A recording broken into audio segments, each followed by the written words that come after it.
Well, then I'm alive. I'm live. I have no idea what I'm doing. So everybody needs to appreciate that I have no idea what I'm doing. I don't, I probably should have brought something to talk about. There's so many things going on right now.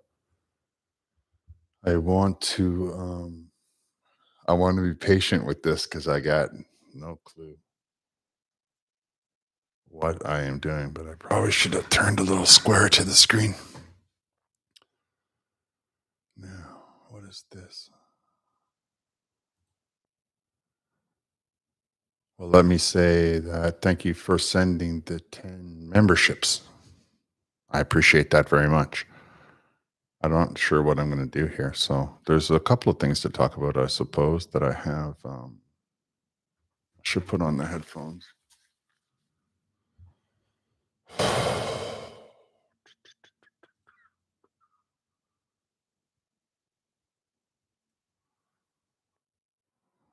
Oh yeah.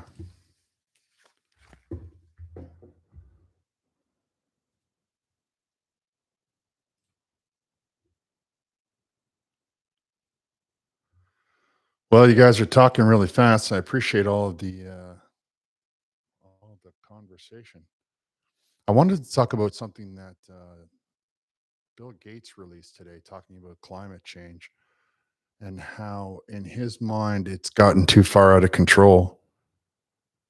I don't know that I agree with him that climate change is something that we should be concerned about. But these guys, these rich guys, they got their opinion on almost everything. Even though I don't know why he feels like he's an expert on the climate, but it says climate change is serious, but we've made great progress. We need to keep backing the breakthroughs that will help the world reach zero emission, but we can't cut funding for health and development programs that help people stay resilient in the face of climate change. To do it, it's time to put human welfare at the center of our climate strategy, which includes reducing green premiums to zeros, improving agriculture and health in poor countries. See, the thing about that bothers me is we've been talking about helping the poor since I've been alive. And I know you might be thinking, wow, that's a long time. And I agree with you. That is a long time. I just wish that we would, sort of get a concerted effort. You know, I can't stand the fact that these guys fly around the world. And I mean, I'm not begrudging him his money, but I am begrudging him that all of a sudden, because he made some money, he thinks he can look down on high on the rest of us and tell us how we should and should not be living our lives while he spends more on flights than I probably have earned in my lifetime, that kind of thing. Now, I absolutely agree with him that we should be looking after the third world a lot better in all of these poor countries.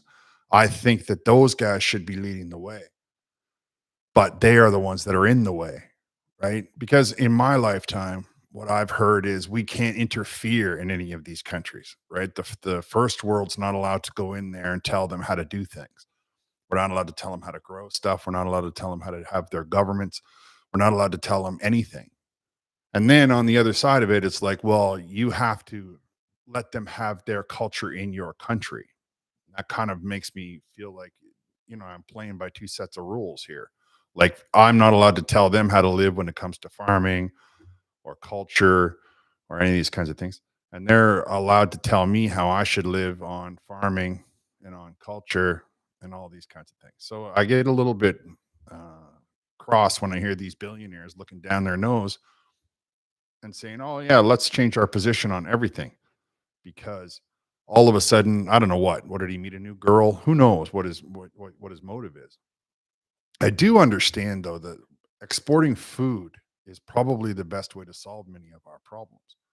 The technology that we have to grow food is the thing that's going to, like, a person doesn't get born in a country and then say, I mean, I get it. Maybe you're born in a cold country and you're like, you know what, I'm going to the beach. But if you're born in a country like, I don't know, let's pick one, say India, and then all of a sudden you come across the world to Canada. You didn't do that because you were living large in India. You didn't do that because you had lots of food to eat. You didn't do that because you wouldn't abandon or leave your whole family and everything you've ever known because life was good and you just decided, I'm going to go to Canada and struggle against Mark Carney's policies. You come because you're poor. You come because you're hungry. You come because you're looking for something new. You're trying to escape something from your culture. And many people would stay right where they were if they had excellent agriculture. Of course, agriculture is the first thing that the green people go after.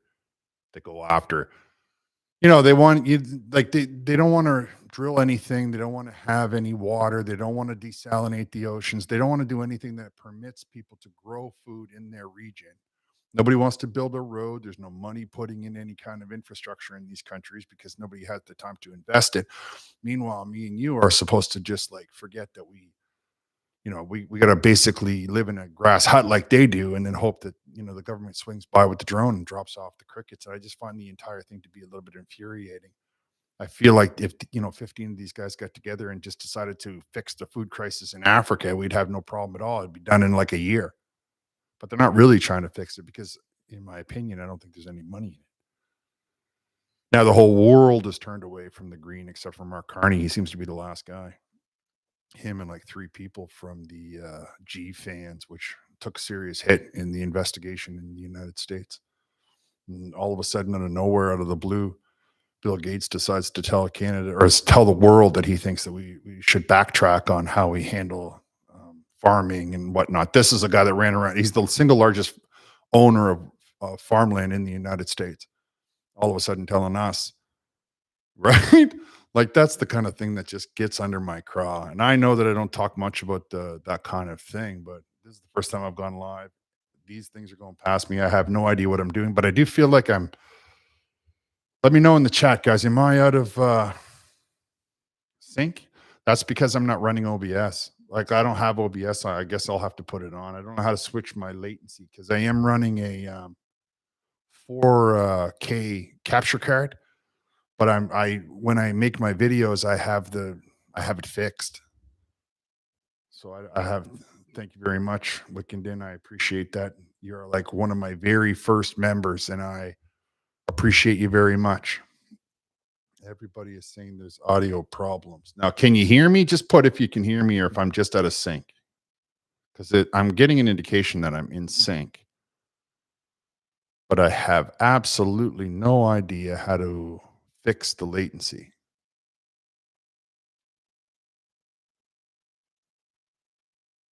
Just fades. That's me because I stay too far away from the microphone. It's a tendency that I have. I hate it when I'm on the microphone and I can hear myself breathe in. But because I don't go live very often, I can usually fix it.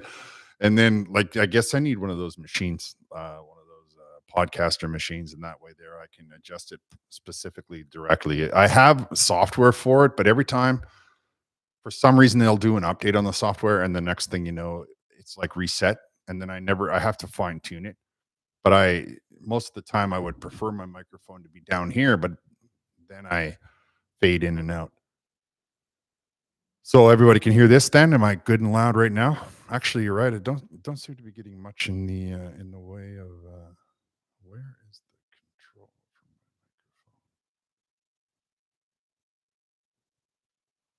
microphone? I have no idea what I'm doing, guys. So let's just remember that.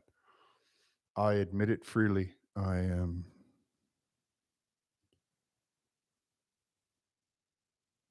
start a Q&A. How do you do that? I wonder. Man, I got no idea what I'm doing. But I did tell all the members that I would go live this month, and I hit 50,000, which I was very excited about. And now I just got to hit 100,000, and then hopefully get one of them silver play buttons, which I think are pretty cool. I have a little spot right there saved on the wall for it, just below the Canadian flag there. I'm going to have a couple of Canadian flags, but over there above the owl, that's where I'm figuring I'm going to put it. Let me try and read some of these as they go by. They go by pretty quickly. Wickenden, he's awesome. 20 months. Sent 10 Canadian Shield members again. Thank you. I appreciate that a lot. I don't know how to see. Oh, there we go. There's some stuff.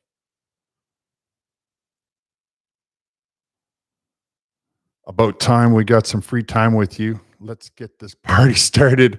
I have no idea what I'm doing. So let's remember that when we are, talking about all of these. I really don't know what I'm doing. And I mean, I've watched other live streams, and I guess I'm going to have to do, I'm going to want to get one of those it's like three devices already. I've only been on the stream 10 minutes. I'm like, holy moly. I got to get I got to get OBS, which I never got before because I don't stream, but I'll have to get it because I don't like being out of sync. That kind of bugs me. That's the kind of thing that irritates me. What was the other one? I got to get the podcaster machine so that I don't sound bad. And now I want to get one of those things where people hit it and you're like, it makes a noise. I got some ideas on that. What's a good day, do you think, for me to go live? Like what? Because I know that there's a lot of people that go live. Like Sunday night is a Northern Perspective. Not sure that I want to go live against those guys. They have a pretty big following. So anybody want to put down in here? My audio keeps dropping out. Thursday evenings are perfect. I agree with you, National Jones. Carney should resign. I don't know why my microphone, like I can see the little microphone down here and it's barely moving. And I don't know where the setting is. Like I have no idea what I'm doing. Let's remember that, right? Like channel live settings. That's not it. Pop out dashboard. Nope, that doesn't seem to be it either. So I don't know how to turn my microphone up. Like, I guess maybe it's here. Maybe it's just in my basic overall. No, that didn't have any impact on it at all. What about here? I don't know why. I guess I could Google it. How do I turn my microphone up?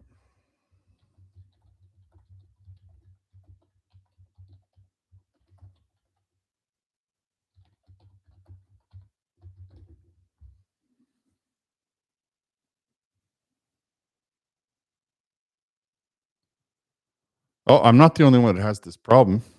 Seems that there's a lot of there's a lot of posts for it anyway. I don't see it. I mean, there's only videos. I'm not going to bother to watch a video. I'll just get as close as I can. But even this loud, it's barely moving, and I find that to be very disturbing. Maybe it's over here in this software. I can adjust it, but I don't see the levels in my in the dashboard that's in front of me. I don't see it. I barely see any reaction at all, actually. I'm not sure. I'll have to figure it out before I go live next time. But can you hear me when I'm sitting here basically right on top of the microphone? No, it's not the wire. Everything is good about my device. I don't have a cat. I don't have anything like that. I used it just an hour ago to make a video. It was fine. In fact, a lot of times I have a very booming voice, so I have to be careful. That's why I moved back, because otherwise I wash it out too far the other way. But I can see it on the bottom of the screen. There's a maybe if I take the filter off.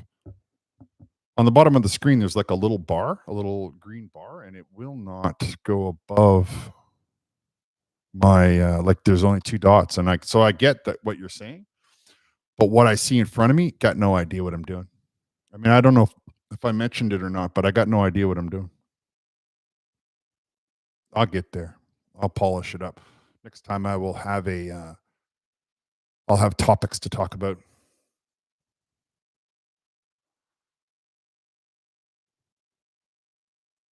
Okay. So thank you for the $20 donation. I might have to put on glasses. Just another American supporting a Canadian. Just kidding. I'm an American, but I love Sterling. Oh, I appreciate that. Thank you, Abraham Roos. Hold on. I understand why the microphone won't get louder. I'll be honest with you. I have to wear reading glasses sometimes. So now I got to get a pair of reading glasses that look good on screen, because I can't be looking like these are very nerdy looking glasses. And I don't mind looking like a nerd, but I want to look, I want to look respectable. This microphone thing is starting to make me a little bit obsessed, if I'm completely candid with you. But I don't see where I'm supposed to, like, there's nowhere to go into my equipment. I like, as far as I can tell. Channel level settings is just about overlays for breaks and monetization, which I didn't turn on because I'm not interested in. I mean, a like monetization, but I don't want to do it in the live stream.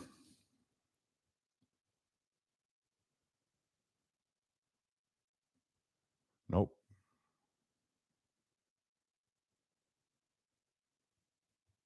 Nope. I'll have to figure it out. I don't know why it won't go loud. It's a pretty loud microphone. How do I increase it? How do I change my microphone settings from the YouTube settings? Click permissions. Oh man.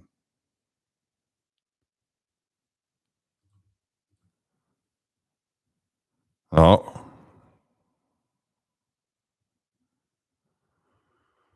Well, I have Wickenden 69 said I have a 139K CPU with 128 gigabytes RAM with a Z60 chipset, Sound Blaster sound card, and soon to be an NVIDIA 580. That's a good device, that 580. Should you need it, only part I'm missing is the vid card. I want a newer than a 2070. Just saying. I agree with you. I have a Legion that I bought sort of prefabbed. I added a little bit to it. It has a GPU, but it's not super fancy, but I like AMD, so it's a pretty good machine. I have to upgrade. I had to upgrade the storage because it was never enough, especially when you make a lot of videos. There's never enough storage. I mean, simply just not enough. And I have absolutely no idea why the microphone won't get louder. Like I can see the little green dots and I'm like, go to 4 already. What is going on here? And like good mute is not working. But it's not my equipment. It's just the setting between my equipment and because I'm just using whatever Amazon has excuse me, Amazon. Whatever YouTube has provided, like they're just like, here you have a webcam, which I'm gonna have a mirrorless that's recording this, but this microphone is pretty high end, like it's a Rode USB, so I can hook it into a wire if I want to, and I assure you that the software that they provide with it is fairly sophisticated. It's just that it's not whatever, like for whatever reason when YouTube picked it and is now letting me talk. I mean, I'm basically swallowing this microphone, and I can see the little green little there's 5 dots, and it's only going to 2. So I apologize, like, but I have, as I've said already, this is like my, first stream ever. Luckily for me, I'm not a very shy individual, and so I don't have to worry too much. But hey, look at the bright side. If I hide my mouth like this, you can't really tell that I'm out of sync. I am an AMD loyalist, but the new AMD 9070 is crap. You're more up to date on it than I am. I like the video card. I like the GPU. I keep one ear on it. Like there are people that I have in my circle that sort of play with it every day, and so I kind of pop in and out of the conversation. But I just got this system not that long ago, and there's a lot of room for it to upgrade. And what I like about it is they paired together, like the GPU and the processor are linked together. It's a Ryzen 7, I think. Could be no, but I believe it's a 7. So it's not too fancy, but it'll play all the games I ever want, which I don't really play that many games, especially not any of the newer ones. But if I wanted to, I can do it. Like it has the capability, and that's all you really need after that. Mostly, I just use it for research. Like I just do my job here, just trying to get these videos made, and sometimes I get behind. Like this week, I've been so busy with everything else that's going on in my life. I'm trying to get it to the point, like, but I'm a one man show, so everything I do it takes 10 times longer. I have to make my own thumbnails and all that stuff. And sometimes I get a little bit frustrated when I don't get enough content up, or I see stories that have come up and I'm like, oh, I wish I had covered that in time. I am trying to get to the point where I can put up like 2 videos a day. It seems to be what YouTube will really sort of allow, like what you guys are, interested in seeing. One in the morning and one at night seems pretty good to me. And then I like to work on the shorts because I find the shorts to be, if you're just sitting there on your lunch break, you can watch a short pretty quickly. But like I say, sometimes the real world gets away on me. So I'm sure you can all appreciate that. Blink if you need. No, I'm good, man. I think I'll be all right. That's funny though. Woohoo. too early. It's only 9. It's 9 o'clock. Where I am, it's 9 o'clock anyway. I don't know what time. I guess that's in Alberta. What's there in British Columbia? I guess it's what, 5? Yes. Nominal topic. I am aware that my levels are all over the place. People have indicated it to me. What is going to have to happen is you're going to have to put up with it for this particular stream. And then when I have figured out a way to solve the problem, I will go ahead and fix it. But what's going on, it seems, is that when I went live, for whatever reason, they toned down my microphone. Maybe it's here. Maybe I can fix it here. I don't think I have control over the levels. Like, I think it's all in what YouTube does, and I don't know where those controls are. Like, as I sit here looking at the screen, I don't see any of the controls over my webcam. I don't see any of the controls over my. In fact, when I go to webcam, it says I don't have access to these features. So I'm not sure. I'm not sure about any of it, actually. I should have done a little more research. But looking in 1969, I can play Assassin's Creed and stream you at the same time. Just saying. Love me more than one screen. Yeah, that's where I should get one screen, but my table, like I kind of like my space, right? So if I add another screen, then I'm going to have to adjust my space, and then that's going to be like a whole operation. So that's the kind of thing that I know I'd like to get one that's actually more for color grading, because I have a fairly high end gaming monitor, but I'd like to get one for color grading because I do a lot of photography, and the color grading is a little bit better on those ones, but they're terrible for, you can't play a game on them. So I try to keep my what's the story about the owls, says Heart Singer. I love owls. Me too, actually. Okay, I'll tell you here in a second once I clear my throat.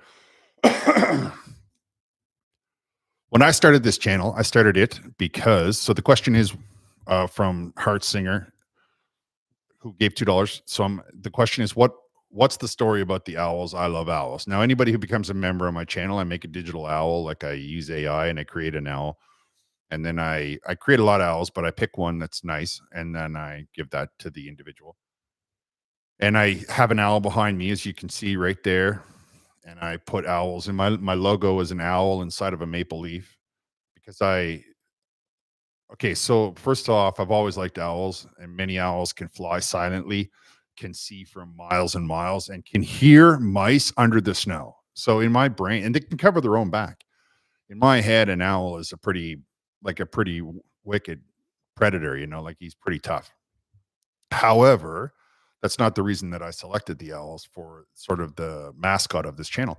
I did it because a group of owls, a large group of owls, is called a parliament. And so, except if you're in the States, anybody American right now is going to tell me that it's called a Congress, but ultimately it's the same thing. Congress, Parliament, they're just the commoners, you see?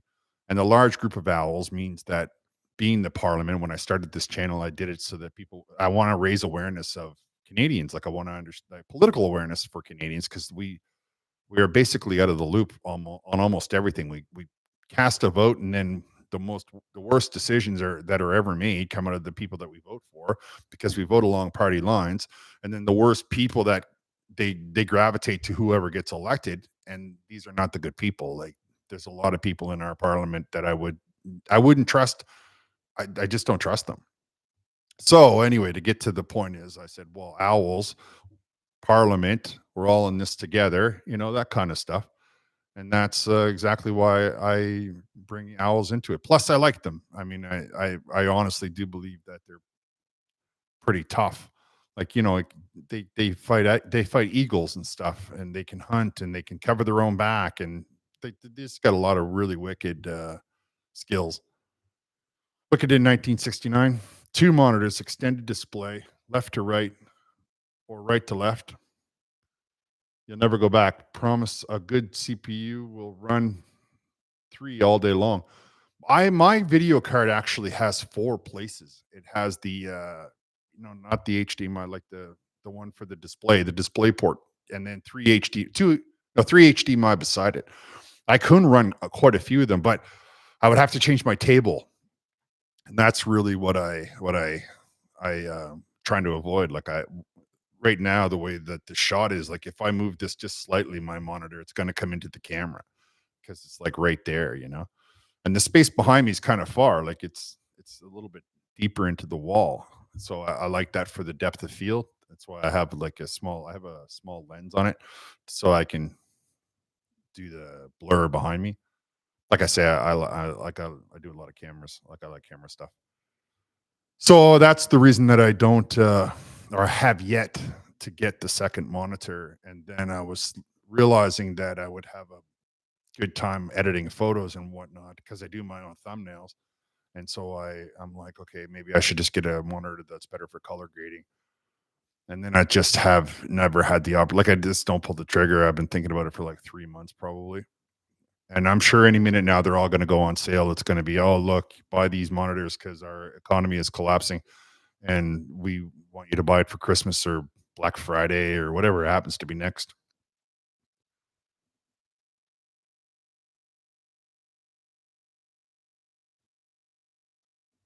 I have an owl that, like you see, living the life retired says I haven't seen an owl in a long time.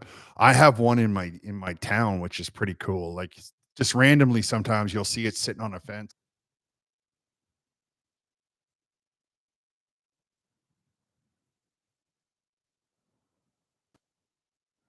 Okay, am I back or not? Can any of you see me at all? Am I back? Okay. I'll tell you straight. This is the third time. Like it crashed. I don't know why. And then it's like, oh, here, reconnect. And I'm like, I thought I was reconnecting. And then I saw everybody saying, well, I don't know, I'm gonna leave. I don't see him. And I'm like, okay. So then I did it again and then nothing. And then I did it again. And I'm like, oh, good. I made it back. Again, I had no idea. I will learn quickly though. I will figure it out. But that kind of frustrates me. I'm a little bit stressed about the microphone because I want people to hear me without me having to swallow the thing here. I'll get it figured out. I don't know. It could be that it's just a software glitch between what I'm running through because there's like 3 steps to get out into the internet with my current setup. I'll probably just buy streaming equipment. I mean, what other choice do I have? I think that's why people have it, and it's time. You know, I'll have to branch out. I will want to run a. I don't have any idea how to use OBS either. Is that a good program, or should I use what's their competitor? I play because I have high end, well, not high end, but I have a subscription on a video editing software because I like to add all the little drawings and stuff, you know. But yeah, yeah, replaced with AI. If they replaced me with AI, at least they would be better looking. You know what I mean? So that's the thing about that. You have to be careful with the AI nowadays. It wouldn't have my laugh anyway. So Carney got nothing in Korea, which I find to be pretty funny. The I'm covering it now, but you should see the pathetic statement that he released on his Mark Carney Prime Minister page. Oh, we're going to talk about we. It's another framework statement that we're going to talk about sitting down later and making everything nice between us, and we're going to hold hands and sing songs together around the campfire.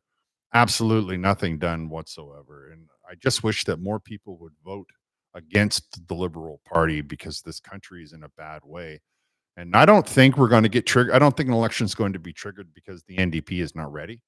They're not ready. Like that one girl from Edmonton there, she wants to be the leader of the party, something fierce.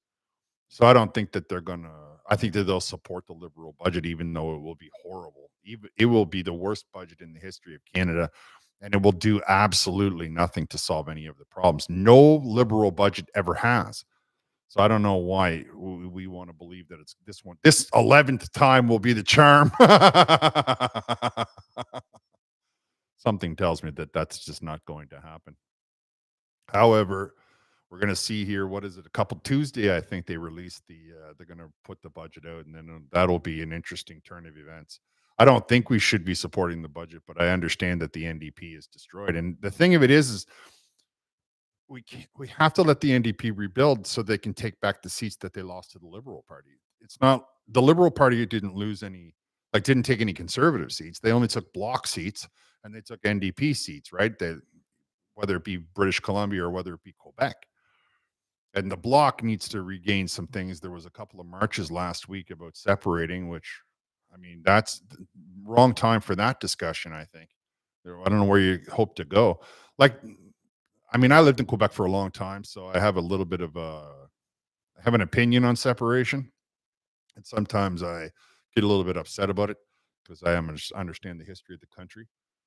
But the things that should be worried about right now is that Carney's going to come back at least on Tuesday. He might be in the House of Commons again, and that's going to be a big nasty day for the because that's the day they drop the budget, and they've been working on this budget for a long time. And I know that there's going to be a problem with the budget because they have been saying for 2 weeks now, oh, if you don't support us, you don't like Canada, which is exactly what they said for the budget before and the budget before and the budget before. Like they've been saying this tactic for years now because for some reason, this idea that the opposition party shouldn't oppose gets traction with the liberal base, and unfortunately, the liberal base votes more than the conservative base, which is kind of something that I started this channel to do. Like, I believe we should have like a 95% turnout. Like, if you can vote in this country, like you have the obligation to vote. I don't mean pass the law, though I can see merit in it. I just mean that we should be talking about how everybody needs to take the 5 minutes to go and vote and see it as significant importance as it is because then people don't vote. These are the guys that really make me crazy. They're like, "Oh, I don't pay attention to politics," and then they're like, "Oh, I can't believe that that guy did that." And I'm like, "Bud, you don't pay attention to politics. You didn't pass a vote, and now you want to complain about what happened in the vote? I think you need to tone that down. Like you want to complain, you got to vote, right? Like I mean, that's the simple fact. You might not get your way, but if you want to complain about it, you have to absolutely vote." And I just think that everybody should be voting. And I know that the liberal base votes more. Like they're the ones that get out and vote, and the conservative base says, "Oh, my vote won't change anything," which of course is just not the truth. So it's going to be an interesting little time here coming up, and but I don't trust that the liberals are trying to make it seem like if you don't support the Liberal Party somehow you're against Canada. I don't agree with that at all. I think that we as Canadians should be very aware of the fact that every time Carney spends money that we don't have, it's going to cost you and I. It's going to come off your taxes. It's going to be cut out of the hospitals. It's going to be cut out of the schools. It's going to be taken from somewhere, and we have so much potential to have all this kind of money. Like we could be as rich as Dubai, who doesn't have any debts. And why we don't have that kind of mentality is something that kind of gets on my nerves. That's why when I hear Bill Gates saying, "Oh, we have to change our opinion," I'm like, "Listen, bud, you should have changed your opinion 20 years ago." What is this? Wickenden, 1969. Come on and Addy, I'll send you a proper effing piece of kit. It just had to be turned on. No jokes. Where does it go? It was a toy to build for me, and I don't need it or care anymore. Liquid cooled. Yeah, that'd be awesome. That'd be too much. That's too much system for me. I have to. I should actually. A lot of people ask me for that, so I should probably go to the thing and get a post office box. I don't get much delivered to my house because I don't. There's a lot of porch pirates in my area. I get them. I have to pick up a lot of stuff, but I should get a post office box. I don't even know how you do any of these things. Like, I don't know how you put a post office box on your page, like, so people would be like, "Oh, I sent you this because I want to help you out." This is not my microphone's fault, though. I'm telling you, this is YouTube's fault. I use this microphone every single solitary day, every video I make, and it never has this problem. Most of the time, I have to tone it down because it's just blasting into the red. So I don't know why it's going on here. Oh, nominal topic. This American loves your channel. Thank you for what you do. Well, thank you very much. I appreciate that. $4.99 and Wickenden was $10. Sorry about that. I forgot to mention. I'll get used to it. So I definitely I absolutely think that we're going to be in for some particularly sketchy problems if the NDP supports the Liberal government. And if they don't support the Liberal government, we're in for a different set of problems. There is some concern that people will be foolish enough to give the Liberals a majority government, which, of course, would just be the end of our country. That would be the end of our country. I don't believe that the people on the left care about, doing things properly. So as a result, you can see where it's well, you mean they've had 10 years and look where it's gotten us. That pretty much sums it up right there, really, when you think about it. Now, I don't know what I'm doing here. Fickle Knot says at 699 says, love your laugh and your passion for Canada. I appreciate that. Thank you very much. I love Canada. I'm a patriot through and through. I keep trying to figure out a slogan, like, like for MAGA, but I just hate it when it's like MAGA North or something, like, because it's got America in the title. And I'm like, no, we need it to say Canada something. I keep trying to figure it out, but as yet it has eluded me. It I don't know, because I figure it'll look good on a t-shirt. But I do like Canada First, though. I find that to be a pretty good slogan, and I agree with Pierre Poilievre on Canada First. Anyway, to go back to my thoughts on what we're going to do about the budget, I just think that the Liberals are trying to manipulate the system, and that always tells me that they're hiding something, that they know that there's not much strength in their position. Because if you have strength in your position, especially if you're on the far left, you stand there and you're like, rah, rah, rah, it's mine and I know right. But when you know that your position is weak, then you start to say things like, oh, if you don't agree with me, you're some sort of a phobist. And if you don't agree with me, that's because you dislike Canadians. And that's the kind of talk that comes out of people who know that they're just trying to manipulate the situation to make it seem like it's your fault, that their decision making processes and their spending habits and their lack of responsibility or have gotten us into this mess. And that really kind of gets on my nerves, because this is serious business. Like today in the House of Commons, I found out from Andrew Scheer that the CMHA gave themselves $30 million in bonuses. $30 million. I mean, pick your moments. That doesn't seem like an appropriate decision, like an appropriate expenditure of money, especially when you consider the people that get the bonuses are already the high and paid people. It's not like they said, "Oh, here's a bonus to the person making minimum wage." They said, "Here's a bonus to the person who makes 150 G's." And I'm like, "Yeah, well, we could all use a bonus. $30 million buys a lot of stuff. Maybe not as much as it used to, but all right." So I hope that makes it clear on. I really need to put on glasses, but I don't like these glasses so much. Yes, I know, Isabel, that something is off with my see a store. See, I look at the store. Oh, sorry. Waking in 69 gave $2, says, please get a store and CS logo on stuff. And I agree with you that I should get a store. I look it up a lot, but I honestly have a hard time like just getting the 2 videos out a day. And then I'm like, well, maybe I shouldn't see. I find these glasses to be a little bit too thin.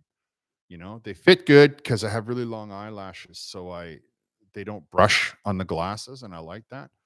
And oftentimes, because they're only for reading, I only wear them like that. But when I look at them on camera, I think there's too much shine, like there's too much glare, reflection. And I've never been a person to wear glasses. Like I'm most of my life, I never had to wear them, and then all of a sudden they just started going. But wow, I can really, I can really read the screen a lot better. I don't know. I appreciate you saying that, but living the life retired. But the reflection is what gets it, because I take, like I say, I take a lot of pictures, and I'd like a lot of video, and so I listen, like I look at how the lighting is done and all that kind of stuff, and that's why I all right. So my problem with getting a store is that so then it's all ship dropped, right? Like you just link to a website. I give my logo, you pick a T-shirt, and then they go ahead and take care of everything, and then I take a cut of that. I guess is how much I can gather from that, and I like the idea of getting my logo out there. No doubt about that. But at the same time, see, I have to take them off now. At the same time, I don't really know if that's the like. I don't want to over people to overpay for stuff because everybody got to get a cut. But I will absolutely look into it. I have to now that I've hit 50,000, I can take this a little more seriously, and I'm gonna have to start to do things like a grown up, I guess. Like get proper glasses for the screen that don't glow like they're in the middle of a baseball game. Let's go Blue Jays. Because you could see the reflection there. I have pretty big lights on me. Oh well. Now, yeah, but now I can't read any of the screen. So maybe I should just get a bigger screen so I can read the chat. Thank you, Truth Matters 3911. That said, my video from yesterday was hilarious, showing how they cut Carney right out of the image. Can you imagine when his people get a hold of that to see that the cameraman just like slowly creeped him right out of the shot, even though they left that whole big piece blank over there? I don't know how the guy like takes himself seriously. I just do not understand that. I truly do not understand what he like. I don't get. I would have more dignity than that. I wouldn't be able to go into these places knowing that people were treating me with such disdain. Northern Perspective, Wickedin 2.99 or $2 said Wickedin's 1969. I'm not getting these across the top anymore. I don't know why. Anyway, Northern Perspective, Clyde, CTF, CCF, all do it. It works. Just saying. Yeah, I don't know who CTF is. Maybe I do.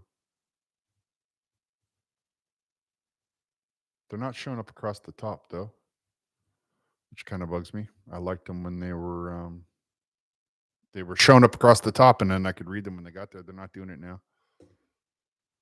Oh, Canadian Taxpayer Federation. Yeah, CTF. Yeah, I got them.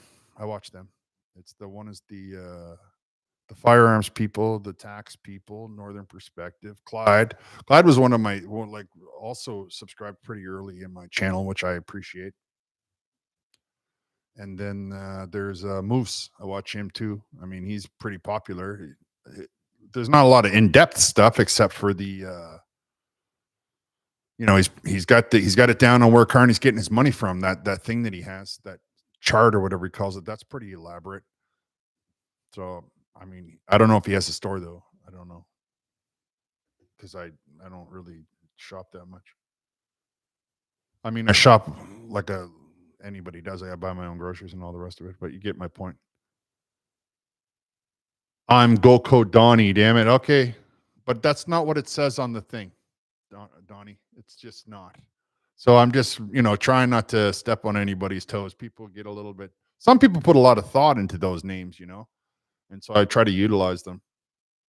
Where I get lost is people that spell with letters and I'm like, or numbers, and I'm like, I have no idea what you're trying to say there. So I just say the number out. I always feel like, okay, well, I don't have that. Like I have an imagination, but I've never not been ever been very good at figuring out that kind of stuff. What are you going to do, right? Some people are good at some stuff, and some people are good at other stuff. That's what makes us a nation, I guess. However, it's pretty problematic, the nation we got going on right now with Alberta's question. Now I'll tell you, I've said it before, but I'll say it now because I'm looking for things to talk about while we go through this. I agree with Alberta's decision to have a ballot question. I think that we should have a ballot question at every level of government in this country. I believe that that's the simplest and most straightforward way to find out what the people are looking for. And yes, I get it. Not all people know what they're doing. Not everybody who's part of the people understand what they're talking about. I appreciate that. However, thank you, Goko Donnie, for the 10 memberships. I appreciate that very much.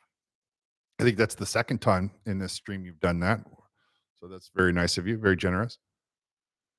However, getting back to the ballot question, I think that that's something that we as Canadians should be putting on to our politician. Doesn't matter what political stripe you are, you should be saying to your local MP, "Hey, listen, introduce legislation that will allow us to have a ballot question."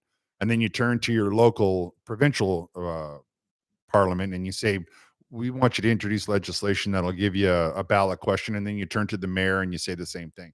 If enough people say it, they will do it because they're like that. That's all they really care about is what the people believe. Now, I know there's a lot of people out there right now that think that Alberta's trying to separate and they want to blame it on Danielle Smith, but in the reality of it is that Danielle Smith is simply the one who's in charge, while other individuals who are upset with the way Ottawa treats Alberta are utilizing the system before them, which is the healthy thing. That's what you're supposed to do. The system is in place, and you utilize the system to get out of the, to fix the system. And this is the way that we do things without turning ourselves into some sort of war zone or whatever it is. I mean, I know that they've been talking about it in Quebec for a long, long time, but that's really rooted in other logic. Like the separation in Quebec is not rooted in economics; it's rooted in identity. Whereas in Alberta, they're just sick and tired of paying everybody for like giving away their money, only to be people to be kicking dirt in their face every time they turn around. And I don't blame them. I don't really, but they're utilizing a ballot question, which I think Canadians need to demand be put on every form of legislation, because then you and I can disagree on a couple of things, but we could also agree on what it's on the ballot question. We could also agree on whether or not we should be able to have a recall vote of our prime minister, who, after 7 months, made a lot of promises and has done absolutely nothing that he claimed he was going to do. I mean, you want to talk about a complete reversal. One minute he's talking about how it's an existential threat. The whole wide world is going to be crashing down around us. Canada is essentially going to be turned into, I don't even know what. And then the next thing you know, it's like, well, we have the best deal. So yeah, let's not worry about it too much. It's no big deal. To now, it's like, well, we really have to tighten our belts and you're going to have to make sacrifices. Like the people under 25 haven't made every sacrifice known to man. I mean, they have never, it's only ever been sacrificed for those guys. You mean, one minute they're 10, 15 years old, and the next minute the liberal government takes over, and it's just a steady stream of sacrifices. It's a steady stream of lockdowns and, just a constant stream.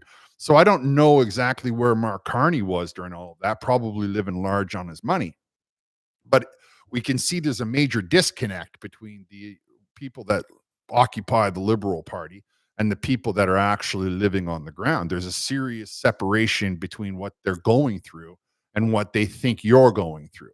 Right? In their mind, there's no big deal. It's not a problem. It's simply, oh, just tighten your belt, make some sacrifices, buy a cubicle 45 stories in the air and live there for the remainder of your natural life with you and four of your children and then your children's children, and will just live like they do in all of these countries where you never actually gain anything or own anything. You live like in these high density areas, which I can give you 100 examples, but even we can say Europe, they're high density and they live in on top of one another.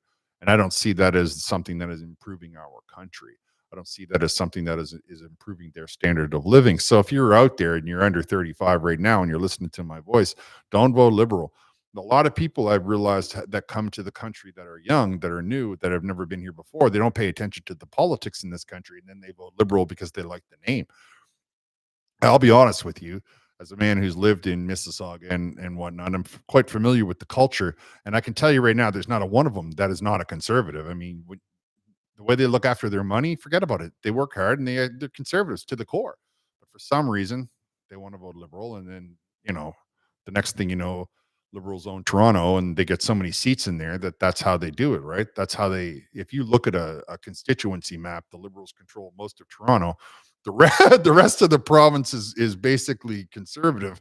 But as a result, the liberals still get a lot of seats because Quebec and Toronto provide a lot of seats to the parliament, and that's how they get around on us. So if an election is called next week because of a no confidence vote on the budget, we have to really start to prepare ourselves to tell our neighbor, to look them straight in the eye and tell them, listen, if you want to have money in your pocket, you got to stop voting for these people who waste our money. You have to stop voting for the people who, I mean, it'd be one thing if you were just wasting our money, but you're wasting our money and you're cutting off all the ways that we could make more money. I mean, that's really that's just like a one way, that's like a rocket to the poorhouse, to the entire nation collapsing.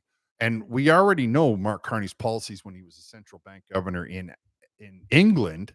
His policies, from people that are there, from people that you listen to, they made a whole bunch of very few people rich, and everybody else is suffering. They have the highest electricity rates in the free world because they have nothing left. They're on, it's all green. and green is very expensive because green is very inefficient. Now, we as Canadians have a lot of, yeah, I agree with you that he will wreck us if we go to an election. But I mean, I said that the last time that he's already wrecking us, right? That I'm trying to get people to vote against him the first time. And not because he's Mark Carney, but because the Liberal Party policies are terrible. The policies of the Green are horrible. That's why I'm glad that Bill Gates finally said it out loud, so that at least one of the people who's traditionally one of these green crazy people can start to agree that we need to have an alteration, we need to have a change. And I'm a little bit nervous that we're going to get a liberal majority, which would just be the destruction of the entire country. I don't think Alberta would come back from that. I'm fairly certain that that would, destroy our economy once and for all. Like I was saying in Edmonton, and excuse me, in England, they all say that Mark Carney's responsible for the horrible way that the standard of living that they currently have. And I think that's the only reason he came back to Canada, because he burned his reputation in Europe, and that's why nobody ever heard of him. And then all of a sudden, bang, he was like here in this country, being the guy behind the scenes telling Justin Trudeau and Chrystia Freeland how to set economic policy, which, if you look, is still the same policy, except for now he's folded in the extra wrinkle of, we're going to spend it on the army. It's funny because most of the stuff that people bought, like most of the stuff people use to build up their army, including the United States, Canada has. Like, if you take the top 10 resources you require to build machinery of war, 8 of them we have inside of our borders. And that's, we probably have 9, but we can't develop it, right? We can't get it out of the ground because the Liberal government wants to control who has a mine and who digs what. There was a comment, I saw a shot of Mark Carney when he was in Malaysia, and how he said that Canada controls all of the money lending for mining in the world, is like the number one center for money lending in the world. And I'm thinking in my head, well, then lend me some money, because I know where there's a couple of mines that we can get out of the ground. But he's not going to lend it to me. I'm not on his team, and I really don't really care. Like, well, I'm not a die hard one way or the other. I do support economic prosperity, though. I do support economic development, and I have not had a lot of economic, like, I mean, I come from, well, anyway, the point that I'm making is that I can appreciate firsthand the kind of struggles that an individual goes through. I mean, you can imagine what it's like being born in this country and still having to struggle. Imagine coming here from across the world, paying too much, paying for like overpaying for an education, sleeping 4 deep, and switching. I mean, I've talked to people who they sleep in shifts on their beds like it was some sort of a ship where one is up while one sleeps. That's not the kind of country that we want to have. That's not the kind of thing that indicates prosperity. That's not the kind of thing that makes us proud to be Canadian. That's the kind of stuff that fills you with bitterness and makes you angry and hostile. And our leadership is are the ones to blame. Like, even if we want to come over to my premier, which is Doug Ford, he's running around the province making speeches and promising big checks to people. He has not done anything. Now he just passed a piece of, or he's trying to pass a piece of legislation that says you can't renew your lease, won't renew automatically month to month after it's been expired, so they can just come in and evict you anytime they like. I mean, how can you, when 49% of the city of Toronto is a renter, how can you have any form of consistency when the guy can evict you randomly because he met a new girl, or because by evicting you he can raise the rent 5%? I mean, that's not a standard of living that anybody in the free world should be putting up with. There's a reason that we have that legislation where the people have the right to renew their lease without actually signing for it. That's so that they can have peace of mind. That's so they can relax and know that as long as their rent is paid, they have a place to live, because a place to live is something that we require in this world. And I don't know why Doug Ford doesn't appreciate that. I guess he's too beholden to people that owe him, that he owes money to. Like, I mean, in my mind, that's the corporate landlords coming in and saying, no, no, no, we want the right to evict them all once a year, so that we can raise the rent, and then it'll look good better on my bottom line. George, okay, there's no way, I just can't do it.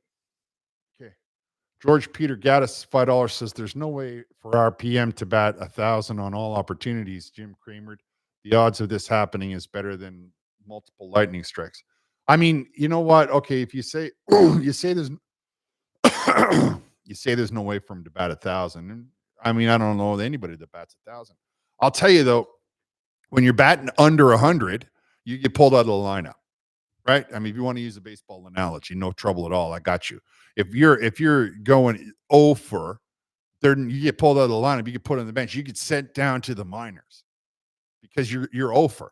And there's no way in the world that you can look at the state of the country and think that the liberals are anything other than over. He spent all this money flying the gigantic jumbo jet down to Malaysia, sat around there for 3 days. Then he went over to South Korea on that massive jumbo jet, sat around there for 3 days. Now, apparently, I mean, in theory, I guess he's coming back to Canada on that gigantic jumbo jet, and nothing he didn't accomplish. He got no trade deal from any of them.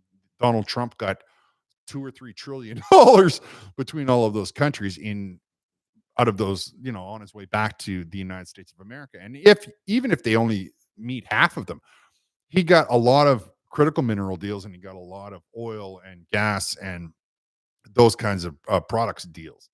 So there's no way that those are not going to follow through. There's no way that all of a sudden South Korea is going to say, you know what, we changed our mind. We don't want the 3.3 million tons of natural gas, which if we had simply been ahead of ourselves in Canada, we would have already locked down. We would have locked it down 2 or 3, 4 years ago. We would have locked down the German natural gas. We would have locked down the natural gas that Dubai is now supplying to the Europeans. We would have locked down the natural gas that is probably going to be coming out of Alaska and going to Japan, because we see the relationship between Donald Trump and Japan now. We see that Japan is also very capitalist. And so as a country, we have to ask ourselves, okay, listen, if other countries can get away with it, what's the big deal? Why is it that Mark Carney owns a lot of pipelines, but he won't allow us to build any new pipelines? How come it is that you can sail a coal tanker, a coal scuttle, they call them, off the coast of the British Columbia, but you can't sail an oil tanker? They're the same size. Do you think for some reason that they're putting coal over there on a little kayak? No, no, no, no. A coal scuttle is massive. It's essentially the same boat, but you cut the top off it so you can just pile the coal very high, very straight up over the top of the boat, and then you sail it over there. No big deal. So it's a very strange look that we would have all of these resources and that the prime minister of the country is invested in these resources.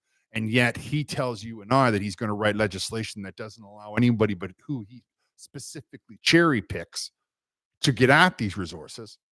And then he says, "Oh, you have to tighten your belt. You'll have to make sacrifices." And it's like, you know what? Why don't you make the sacrifice? Why don't you sacrifice that legislation that says that we're not allowed to sail a boat off the coast of British Columbia? Why don't you sacrifice the idea that somehow we're not allowed to drill for oil and gas and we can't run a pipeline into Churchill? Why don't you sacrifice those 9 laws that you've written? And then we'll talk about who's got to tighten their belt. Oh, excuse me here. Okay. JFL Johnny, $10. Sterling, great to see you live on stream. Always a great show. Your mic volume keeps going up and down. Yeah, I've talked about that, Johnny. I don't know what it is. It's like I can see how much is coming out down here. I am basically swallowing this microphone, and for some reason, YouTube is not letting me talk. There, I have an internal nothing. Nothing is changing. Nothing. It's actually kind of bothering me. And I appreciate you for stopping by, though, and I appreciate the $10. And I'm desperately trying to fix. Like in my mind, I'm going to be able to fix it once I get off the stream, which I suppose we've been on an hour now, so I don't know how much. I don't want to bore you with my time. I have no idea. Apparently, there's 250 of you. That's nice. Hey, thanks. I appreciate I appreciate you stopping by. That's nice. I have no idea what to expect because this is the first time I've ever gone live. I know that I'm going to have to improve the microphone. I guess I should get OBS. That might solve the problem because I don't see other people having a problem with their microphone. So there must be a workaround. I just don't know what it is. Like I admit freely, but the lag is kind of annoying me. So I'll have to download the OBS and then learn how to set that up before next Thursday. I guess I'll have to go live again. And I want to encourage everybody to leave me story suggestions because there are times when reporting on the news is not something that I want to do. I just want to dive in. I want to go deep. I like going deep because I like to flesh out You hear the liberal government say things like, "Oh, if you don't help us, then you're against us." So then I go in and I have a look at that. And in my mind, I think, no, no, that's not the reality on the ground. That's not the situation. I heard one reporter say to Pierre Poilievre last week that he accused the RCMP of being corrupted or whatever. And he goes, "No, I didn't say that." And this is a reporter for the mainstream media. She goes, "Well, that's what I heard." And I'm like, what do you mean that's what you heard? Are you the reporter? Or are you just listening to, what you got off your telephone?" So sometimes people are only looking at the very surface. And from that, they want to make these grandiose decisions. They want to make these gigantic, accusations and whatnot. And I think in my head, no, no, we have to be wiser than that. So doing the deep dives, I find, will inform people. Now, I know that some people like to hear it in under 60 seconds, and I know that, but I mean, I just want to do what's best for the people. I want to create a culture where everybody is aware of what's happening politically at all times, and that the politicians in this country walk on eggshells as a result of it. They don't ever consider one time putting a toe at a line. There is no foreign interference. There's no green slush scandals. There's no, throwing our money away or getting rich off of our backs, right? I mean, that's not the job. The job is not for me to elect you and then all of a sudden you drain all of the resources out of this country, get fat, go live in a house in south of France while the people around you pay 10 times as much for a loaf of bread. That's not what the object of the game is. I mean, it might be for you, but that's not where I'm coming from. And that's why I started this channel, to be honest with you. Okay, go, Johnny. I gotta figure out how to open this up here. Tomorrow's Friday. Please wear some red of some kind. Red. Remember everyone deployed until they come home. They only get November 11th and they're full stop. And the alphabet group gets 30 to 60 days. Yeah. I actually I buy the I should have put it on. You're right. Good to point that out. Uh Donnie. I buy the, the reusable, like the poppies that you can get at the Legion that are metal. I buy those. I have like 4 or 5 of them, and I probably should have put one on, had I been thinking. It's because I don't really, I forgot, to be honest with you. Should it slipped my mind, and you don't see the poppies around too much. But I will put one on for the streams, or even for my videos. I will put one on. Like I say, I'll probably, because there's a Legion not too far from me. I'll walk over and see what they got out going on for this year. And then if they don't have anything, which they probably do, but let's just say for the sake of argument they don't, then I'll just dig out one of the ones that I saved because I keep them. I have, like I say, I have 4 or 5. Ever since they started it, I've been buying them. I like them. I like lapel pins. Like, I think Canadians, we should be having lapel pins because you can wear a lapel pin into any situation. That's why politicians wear them. Like, like if you had a Blue Jays pin, you could wear that to a wedding. Whereas if you had a Blue Jays shirt, wearing that to the wedding, I don't know. Or you could wear it to work, whereas you might have to wear a uniform. Like, you can wear a lapel pin anywhere. You can put them on your hat, you can put them on your visor, you can put them on your jacket. And I think that I like them. They're pretty good.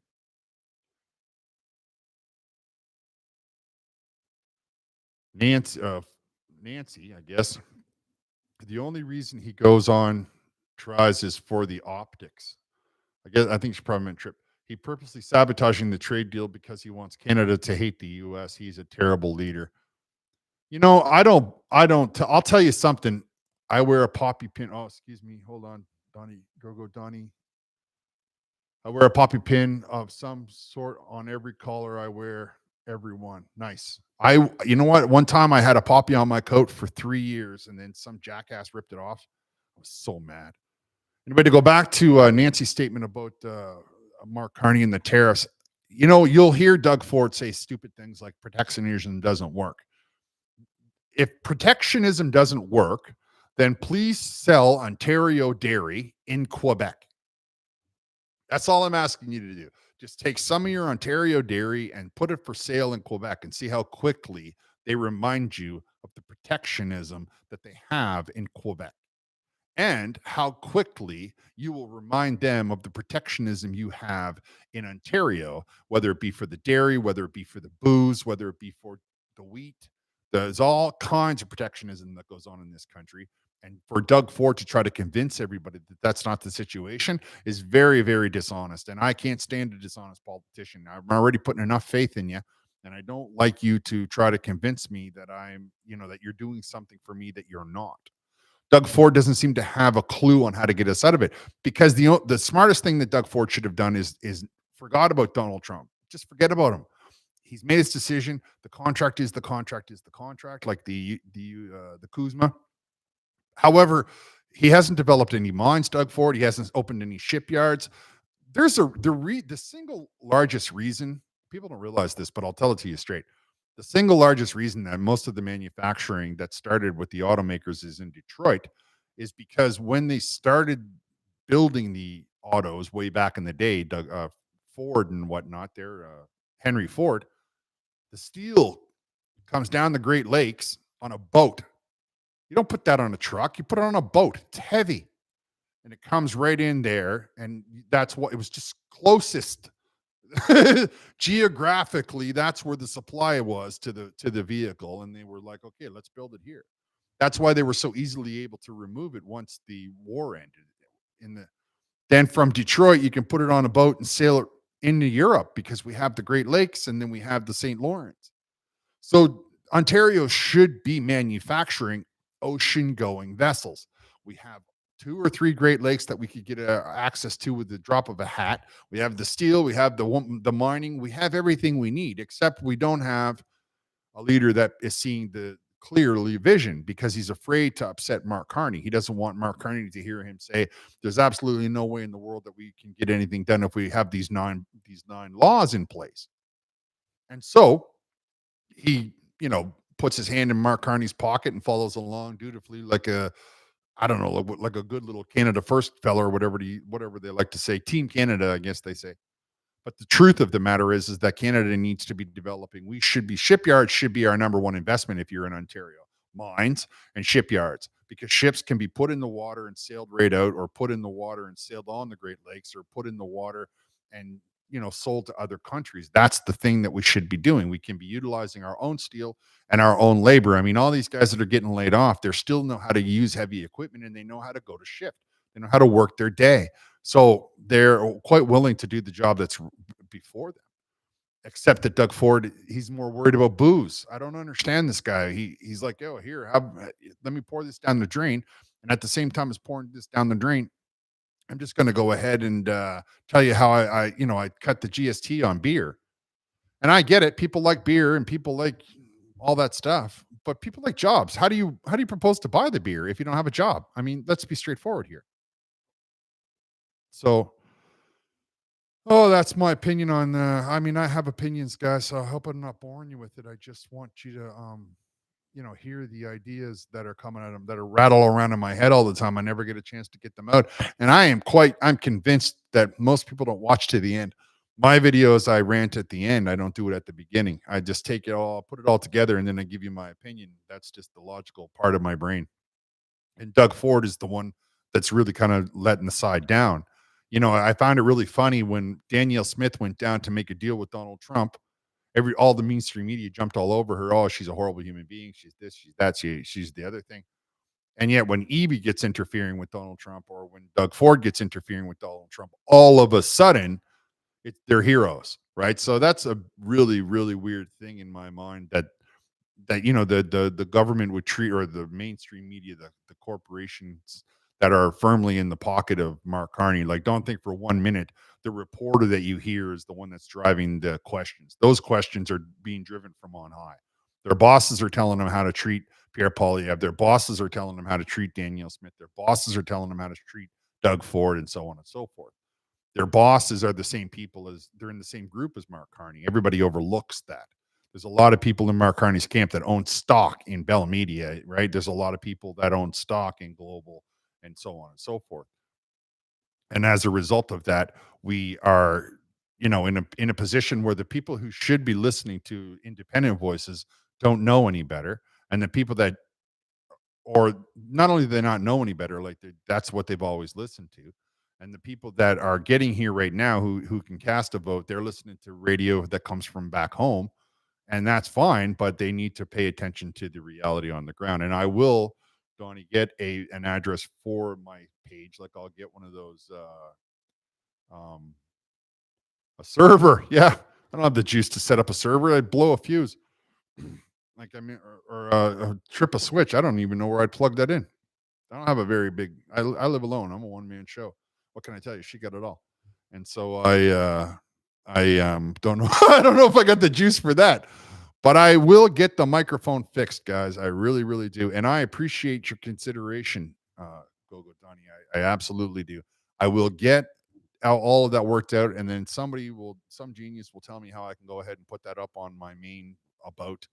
I have to do so many things. I have to create a trailer, and I have to put up an address that people, because lots of people want to send me things, which you don't have to do that. That's not really what I'm all about. I'm just trying to help everybody get better, wiser with their political opinions, wiser with their political how you cast your vote. As you can see, has an impact.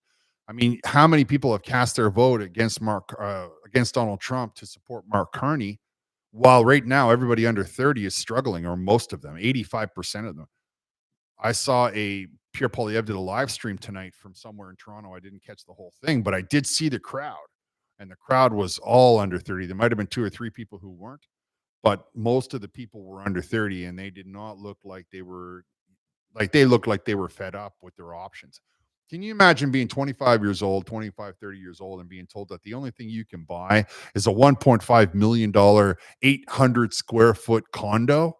I mean, what do you mean? What are you talking about? 1.5 million for a cubicle that's 50 stories in the air that you'll never pay off in 100. Oh my man, you can hear your neighbor through the walls. I mean, come on. Come on.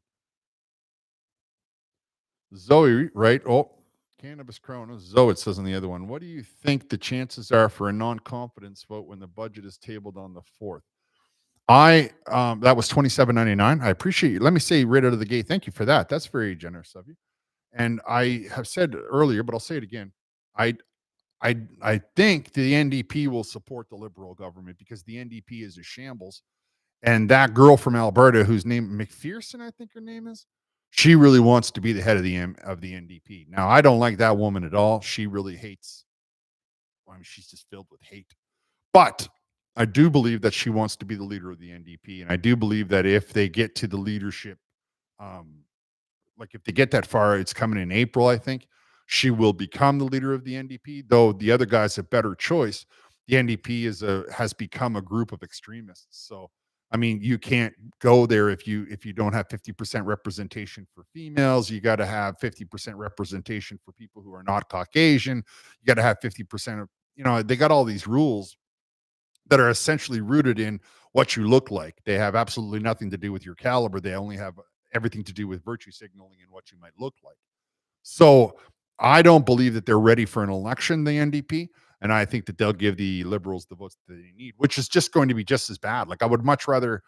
So on the one hand, Zoe, the question becomes if we run for an election in Christmas, will the Liberal Party get a majority government, which of course is just a horrible thing? Or will the NDP support the budget no matter what the state of it is? And then we will get through until the spring when then the NDP will trigger an election at their first opportunity. And how much damage can the Liberals cause in the middle between, the between now and then in the next 6 months? I mean, the Liberals have already caused extensive damage. What I think we need is the people to be upset at Mark Carney. We need the groundswell. I know the mainstream media will try to convince everybody that it's a far right extremist who's picketing outside of wherever, who's complaining that the Liberals have let us all down. But that actually is the best way to solve the problem, because then, just like with, remember, we sat around and listened to Trudeau say how he's never going to resign, he's never going to have an election, this and that, and then his numbers hit 15, and he was like, you know what, I'm going to resign and I'm going to go live on a boat and chase that girl what he's with right now. I forget her name, some singer girl. So the power of the people can put a lot of pressure on the Liberal government, and like I say, that's the only thing they pay attention to. That's why I was trying to convince everybody that we need to do these things, unified. We need to tell them we want a ballot question, because that's the only thing they really listen to. When you put a lot of pressure on their constituency office, and they'll go in, you put a lot of by pressure. I just mean you call them, you email, you do the things you're supposed to do. I think that's the kind of thing that we need to be talking about. I think we need to realize that Mark Carney, in no way, shape, or form, is able to close a deal with Donald Trump. Donald Trump doesn't like him because he's a liberal. Donald Trump doesn't like him because he's dishonest. And Donald Trump doesn't like him because um, he won't open the country to Canadian goods. I mean, Donald Trump was in Malaysia, and one of the things that he got from Malaysia, on top of everything else in those deals that he got, which are enormous, are unfettered access to their market with American goods. Now, people need to appreciate the idea that by not allowing the American goods into the Canadian market, we are actually exercising protectionism.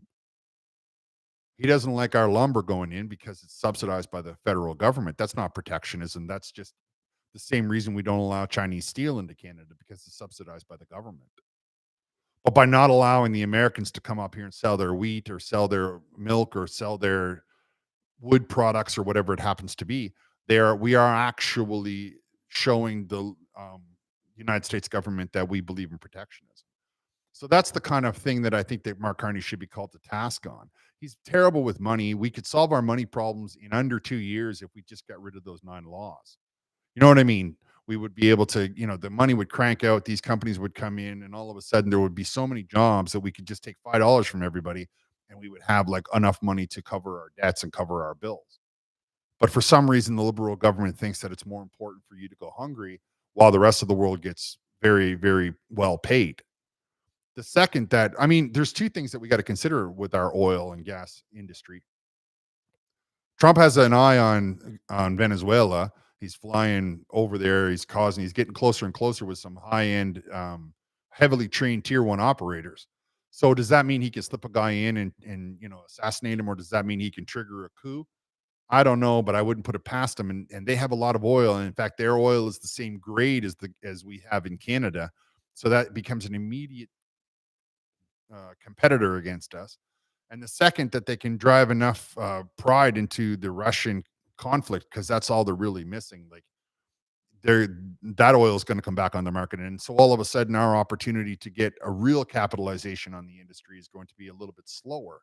But I don't think that the liberals care. I don't think that they're farsighted enough to understand that what's going on. I believe that they live so well that they don't understand what hardship looks like. And if we were to get them out of office and give them, a couple of months of hardship, they would be the loudest ones screaming, "Hey, let's get jobs, let's get jobs." But we pay them too much money. So to answer your question, I don't know. It seems to me that the NDP is the linchpin right now. It all depends on which way they will go, and it can't be good for us no matter what happens, because the liberal government needs to be removed. They have to be taken out of the way so that we can get out of the way. I mean, get out of the way so that we can get back to business here. And then once we get back to business, we can talk about cleaning up this, that, and the other thing. I mean, we already keep the water clean. We already keep the ground clean. So we'll worry about it when everybody got paid, when everybody's houses are cheap. Now, the housing industry is another thing, because that's centered around the banks. If we all of a sudden were to drop 1 million new houses down in Ontario, all of a sudden those houses would become cheaper. And when you want 1.5 million for a tiny little 800 square foot cubicle on 50 stories in the air, and I can give you a townhouse even, or a house for 1.5 million, that's twice that size. So you can see the problem is they got a lot of investment in those high rise buildings. They gather a lot of money, and that's really where the problem comes when it comes to the housing. The banks are in the way, so they rise the cost of timber. But it seems to me that if we can flood the market with American market with timber, we should be able to flood the Canadian market with timber. I mean, if it's coming out the same way, what's the big deal? But you don't see anybody doing that because they don't want anybody to be building houses. You see, it all comes back to how much power and control they can exert over the Canadian population, and how it is that Canadians don't see that, and how this channel is desperately trying to raise that awareness, but one step at a time. Now, I'm going to go back here. Hold on. Robo Roll. I watch and enjoy your content. Keep up the great work, brother. Thank you. That's $10. I have no idea where I am. Okay. Donnie says it's just a PC, super cool PC with a cool looking case. But yeah, I could backdoor some stuff if you were into that for the power, etc. Because 12 cores and 36 threads. Oh man. Yeah, that's a lot of juice what you're describing there. And you know, I don't know. I have a hard time like with that kind of stuff. Like I'm not like you can, I'm not good at accepting gifts from people. I guess I have to probably. I will, however, get to the point where I can solve the address issue because, like I've mentioned, you're not the only one who wants me to do that. I really think I would rather have like thicker rimmed glasses. I think Ivy Tart sent the Canadian Shield 5 gift memberships. Hey, I thank you very much for that. I appreciate it. Welcome to the clerk. I don't know what that means, but hello. So now I've screwed this whole thing up. I don't even know what's going on. I am easily, I'm excellent at not knowing what I'm doing. That's about all. The only thing I know for sure is that I know nothing at all. Okay, let me see if I can find another question.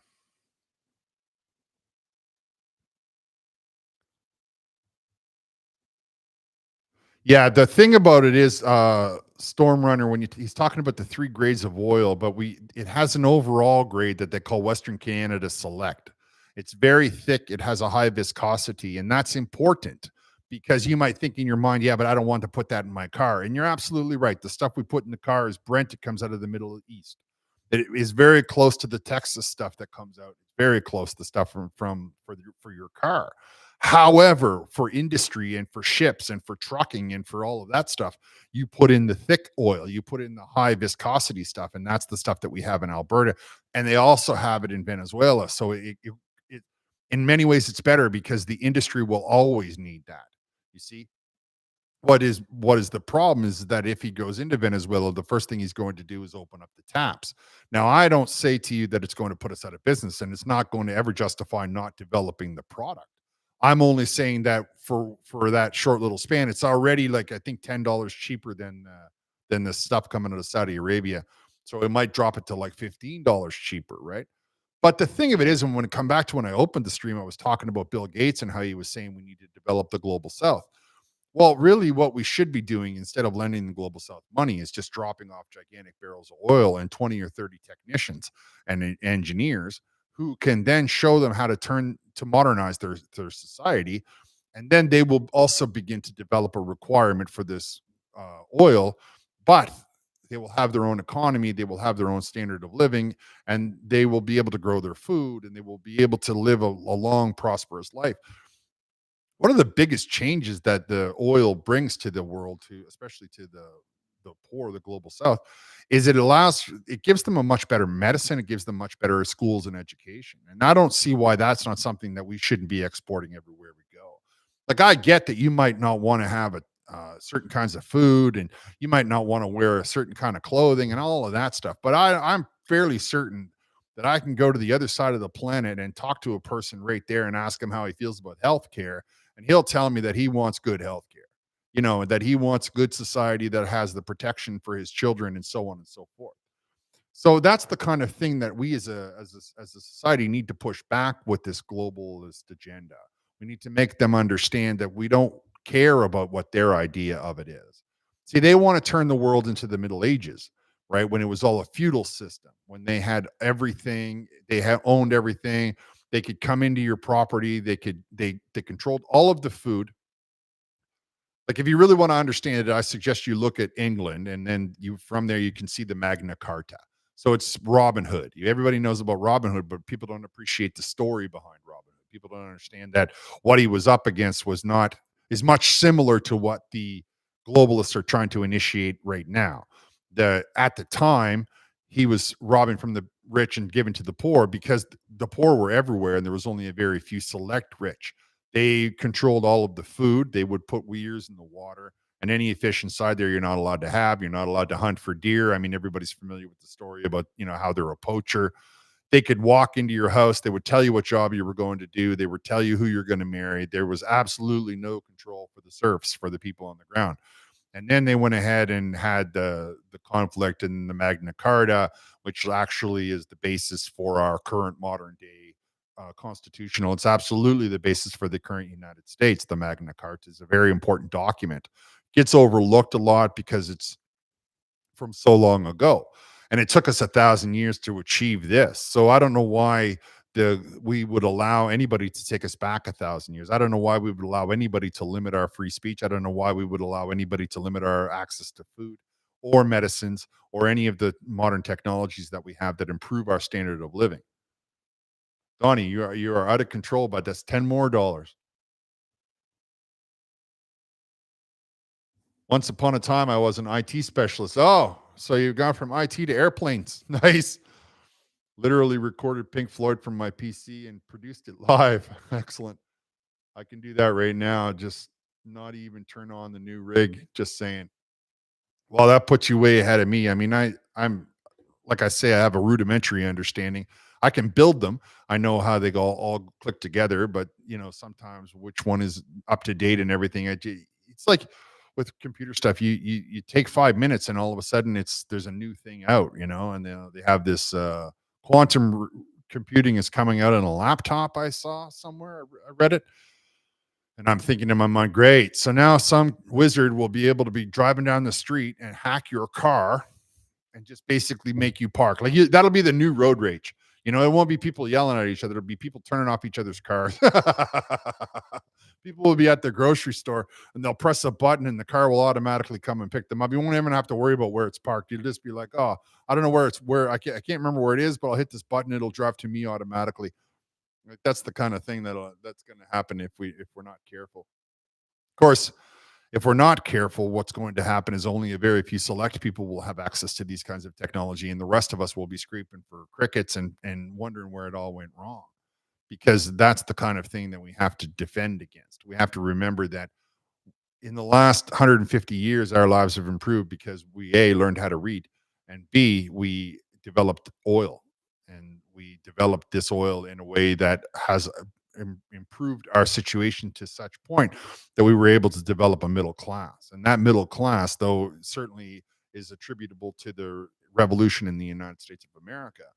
That middle class has not spread across the planet. And when you hear people like Bill Gates talking about how we have to improve the lifestyle of people living in the global south, what we have to export from this country is a philosophy.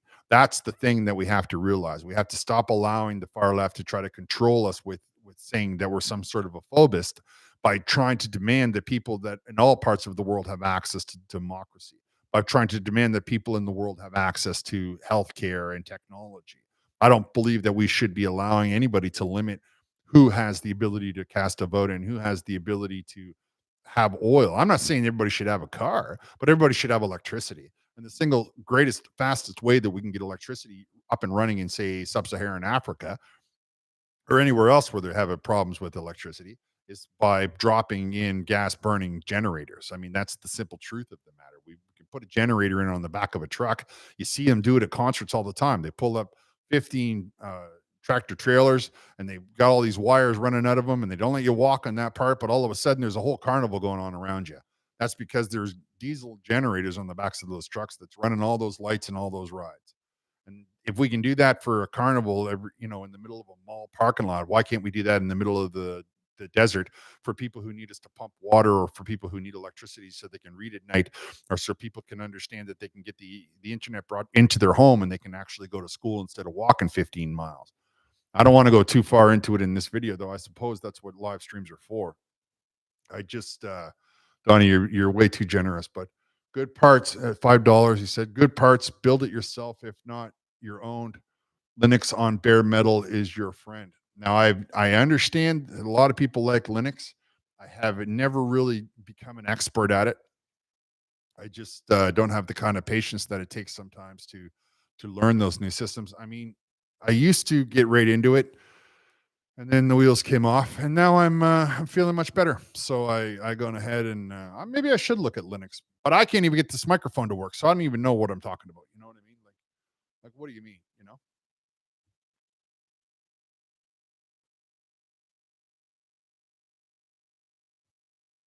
Hack on CRA. Inquiring minds want to know just how deep Canadians are in. Wow, we are flat broke. That's the thing that I worry about. If you look at Zimbabwe as a good example, where you can get $1 billion of Zimbabwean dollars in one bill, who used to have the greatest economy in South in yeah, in the southern part of Africa. Like they had a really good economy, and then they took the economy away from the people that were like the Caucasian farmers and other people who were part of the globalist, not the globalist, excuse me, the ruling elite. Then they came in and they said, no, no, we're going to take over. And all of a sudden, their dollar became nothing. They started printing it by the dump truck full. And the next thing you know, their dollar was worth nothing. Nobody's got any farming going because all the people that knew the technology were gone. And that's the kind of thing that can happen here in Canada because the people that are taking their skill sets, the people that are learning the skills, are going out of the country. The brain drain we have in this country is profound. And of course, it's going to get worse because the liberal government is not increasing our jobs. Our jobs are decreasing. I saw a video. One of the most pathetic things I saw was a video from Bank of Canada today, where they're like, "Oh well, it might take. We might be okay by 2028. 2028. We're not okay now. So I don't know how you figure we're going to be okay by 2028. And nobody in Asia is willing to trade with us. Nobody is going to trade with us if Donald Trump says don't trade with us. Simple and plain. And I hate to break it to all of the people out there that might think that the Democrats are going to take back whatever it is. None of that is going to change because the second that they see the amount of money that's coming in, they're going to have to support Donald Trump's policies. So the point that I'm making there is that we will be right back to when the Americans are putting influence. Now, Canada has an opportunity to get out of this mess. We don't have an opportunity to get out of this mess by trying to make trade with the same people that is Donald Trump making trade with, and all the same time canceling the trade with the United States of America, because Donald Trump doesn't have to renew Kuzma, and once he doesn't have to renew Kuzma, the industry in this country is going to fly out of it. Remember, that's really what's happening. He's not making you come to the United States of America. He's only saying that if you want to make your product outside of the United States of America, I'm going to put a tariff on it. If you want, you can come here and make your product. I will give you an enormous tax break and you can make your product and sell it to anybody you want. I don't care. And that's the kind of thing that we have to look at, right? That we have to filter out. We have to realize that they're not doing that in Canada. That the liberal government's taxes are for corporations are nearly 50, it's like 45%. And then if you make any real money on top of that, so the individuals that work at the company, the capital gains, that's another tax. And the gas through the roof tax. And so there's so much money being paid. Whereas these individuals who most of them studied these business, like they went to business school. So they're like, so really, I can drive 150 kilometers. I'll pay half as much for my house, and I will save 80% of my taxes will actually stay in my pocket. And I will be able to have access to the American market where it's worth 16 times. It's literally 16 times the size of the Canadian market. Yeah. So you just wait here, whoever is my spouse, and I will call you when I'm ready to move you down to the Americas. I'm going to go down there, rent a building, and move my business down there. And that's exactly what's happening. That the liberal government and the mainstream media doesn't want to talk about. Donnie, I'm telling you, buddy. Linux is on bare metal and Windows blows as a virtual machine. What you see when you turn on your computer on normally. Now you're a grown up. Yeah, I wouldn't go that far, but I mean, I guess I could try. Sent the Canadian Shield gift 10 memberships. Thank you very much. What is that? 30 now? Holy moly, you're on fire, buddy. You are. I appreciate your generosity, Donnie. Don't worry. Now, well, let's get her done. Carney works for Brookfield. Now, all right, let's talk about his investments. Yes, he's an investment banker. That's what he does. There's no, I mean, for all you know, Trump has stock in Brookfield as well, right? I mean, these guys, Brookfield, they own the Ontario Teachers Union, allows Brookfield to look after their pension plan. The bank in Quebec, the Caisse Populaire, allows Brookfield to look after their pension plan. So that's the thing about it is they're just a BlackRock, right? They're simply people who take other people's money and invest it.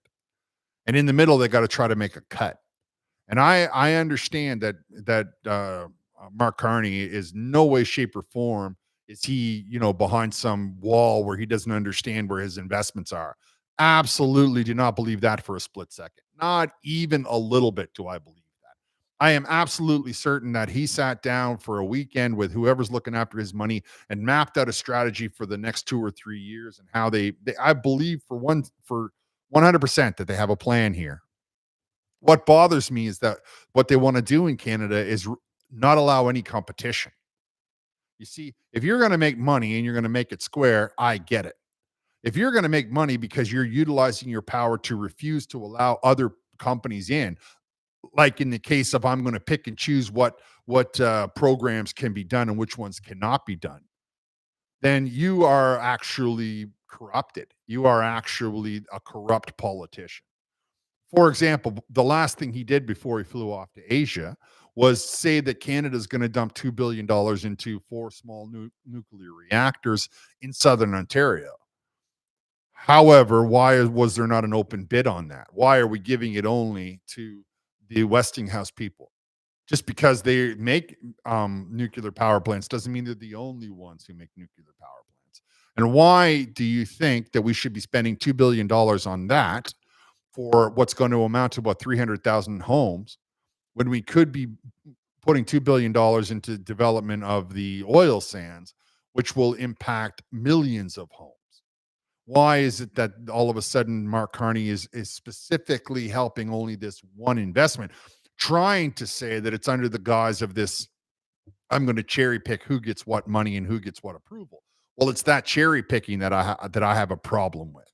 It's you deciding who gets to go where and do what. It's you deciding that you're going to limit free market, free enterprise capitalism, and you're going to do cronyism. You're going to do selected choices of who gets to have what. And that is the epitome of corruption. That is the epitome of the banana republic. That is actually the definition. That's exactly how it works. And that's the kind of thing that we need to get the Canadian people to understand, that no matter how hard you ever work, no matter how much you try to own, their liberal government, if you're not in their little camp, they will be there to stop you. They will pass the legislation. They will call their friends. They will do all of these things that they necessarily need to do. You can see it on a grand scale as they're doing it against Saskatchewan and Alberta on a grand scale right now. You can see how it works. There's no, if you don't think for 1 minute that you wouldn't have the same problem happen to you should you hit the lottery and say, oh, I'm going to invest and start a business. And all of a sudden they'd be right there. Nope, boom, they'd be right there because it's about control. It's about destroying the monopoly that we really need to look at in Canada. And that's the reason that I support the idea of opening the market to the Americans, because they're not going to have to worry about the monopoly. And once they shatter the monopoly that we have on controls, like the dairy conglomerate, the grocery conglomerate, the grain, the bread making conglomerate, once those companies are out of the way, then Canadians will live a better lifestyle. It's not about being the first 51st or any of that kind of stuff. I don't really care about any of that. I care that people have food in their belly. I care that they have a nice house that they can afford to live in. I care that they're educated. I care about those kinds of things because it doesn't matter after that. Once you have an education and a fat belly, most people they're going to turn on their Xbox and forget about the rest of the world exists. So let them have that peace and quiet. Let them have that enjoyment. Let them do what they need to do. Why Mark Carney thinks that and his friends think that they should turn this into, like I said to you before the Magna Carta was drafted, the feudal system where only a very few controlled everything.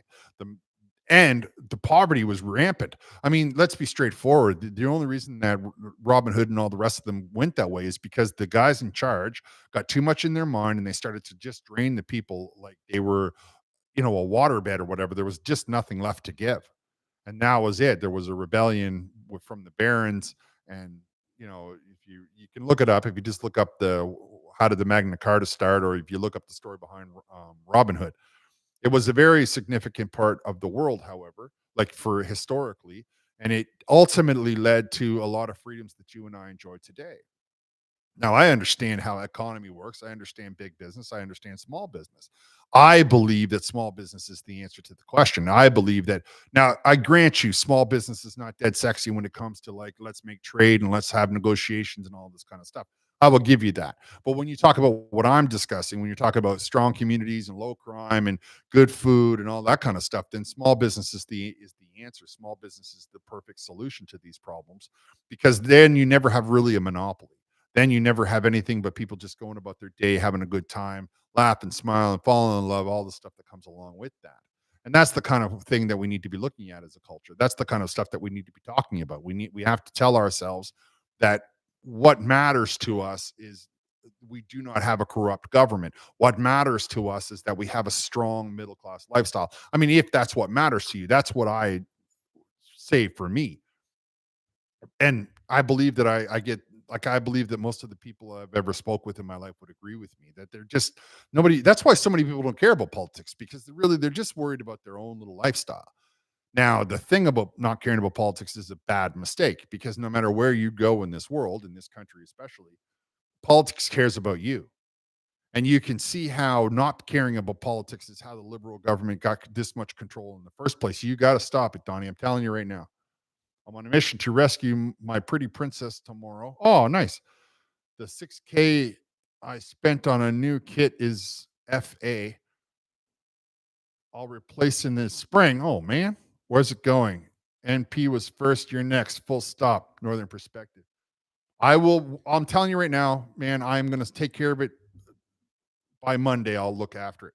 I'll have absolutely a place to like a location that people can send me, get warm and fuzzy things. And I will definitely do that. And I hope you have a good time with your daughter. I think that's an amazing situation. I want you to drive safe. And I will, I just feel like I don't know, I'm gonna get close to wrapping it up there, probably within the next 15 minutes. I should be, Moose just got his 100K. Moose has got 170K. It's if I remember right, Moose got a lot. Like he's got a big audience. Not as much as Northern Perspective, but a pretty big audience. And the other guy, whose name I always forget, but he's out there on the West Coast as well. He has a lot of he has 2 or 3 channels, and he has like 450,000 the last time I looked.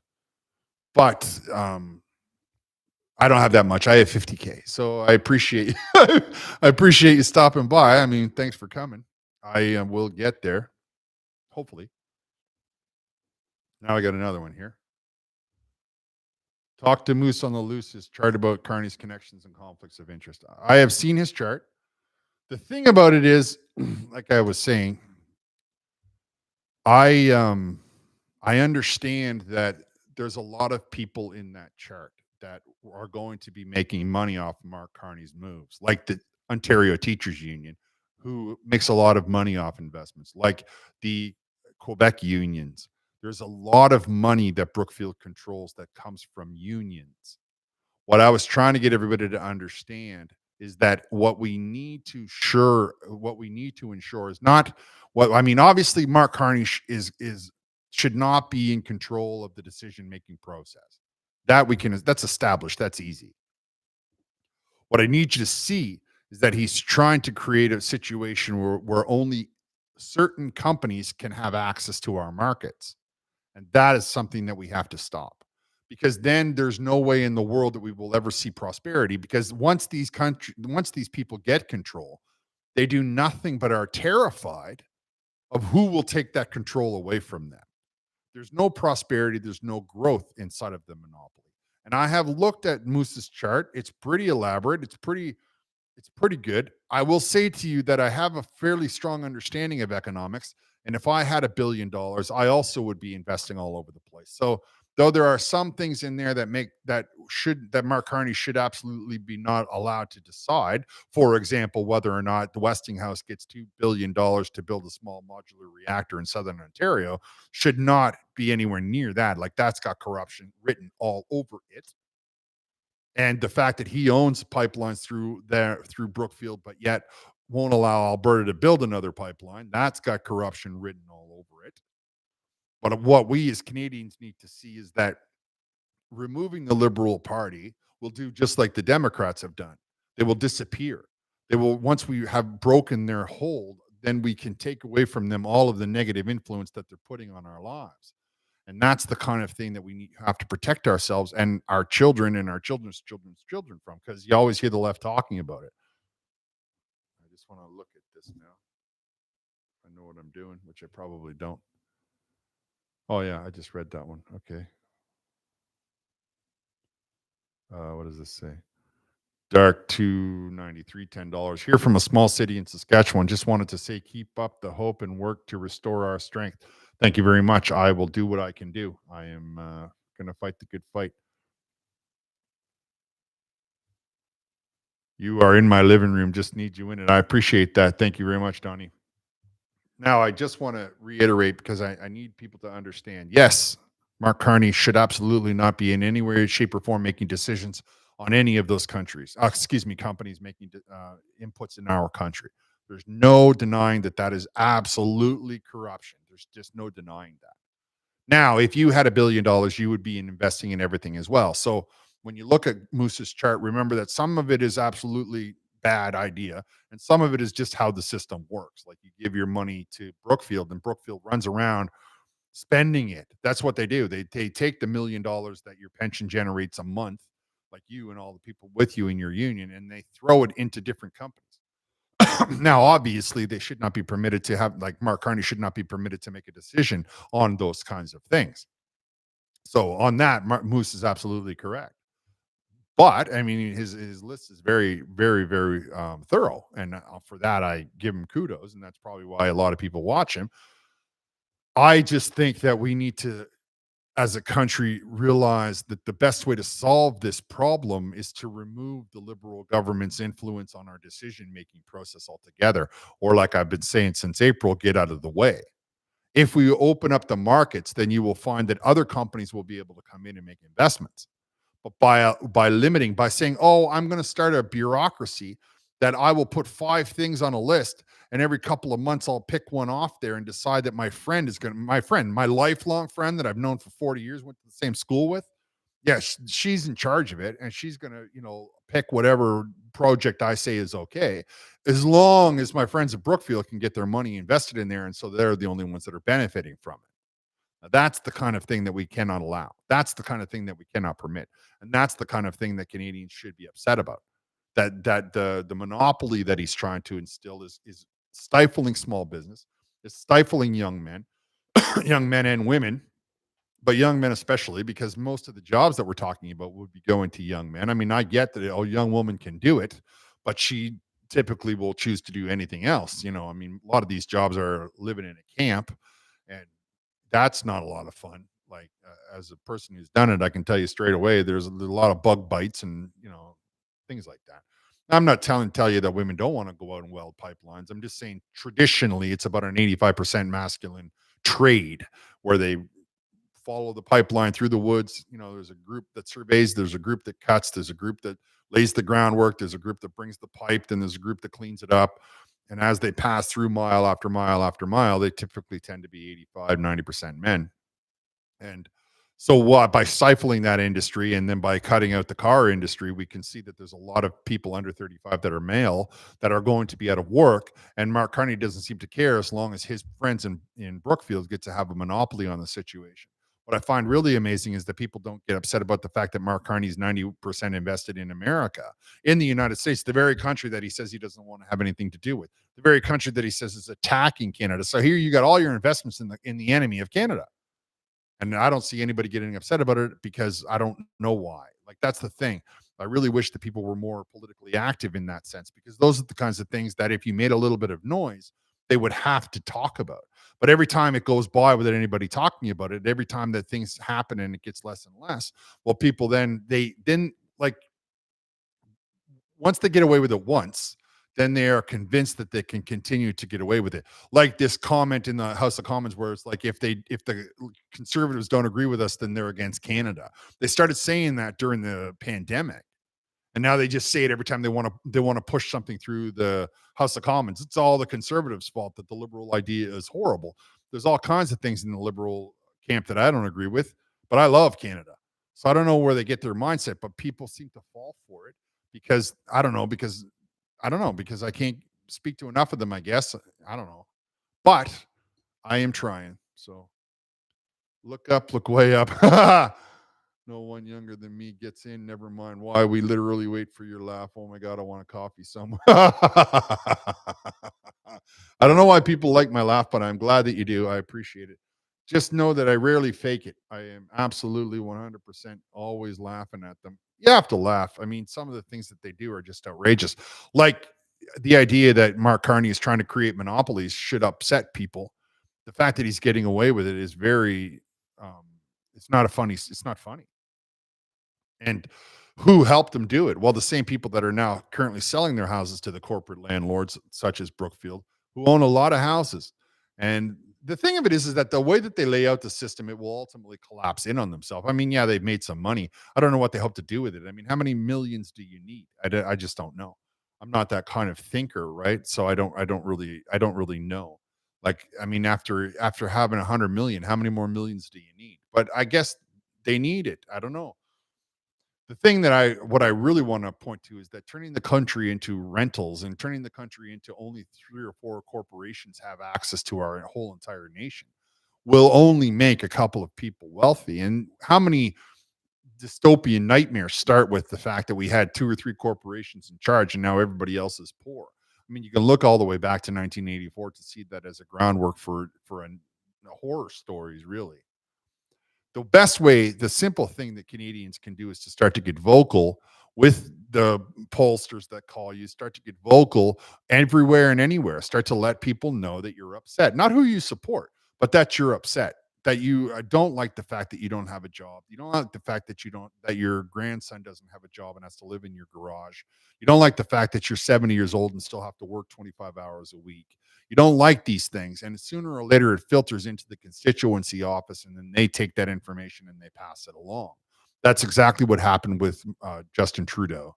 Now, I know Mark Carney hasn't taken the time to make constituency office, but there are plenty of liberals in the city of Toronto who are already on shaky ground.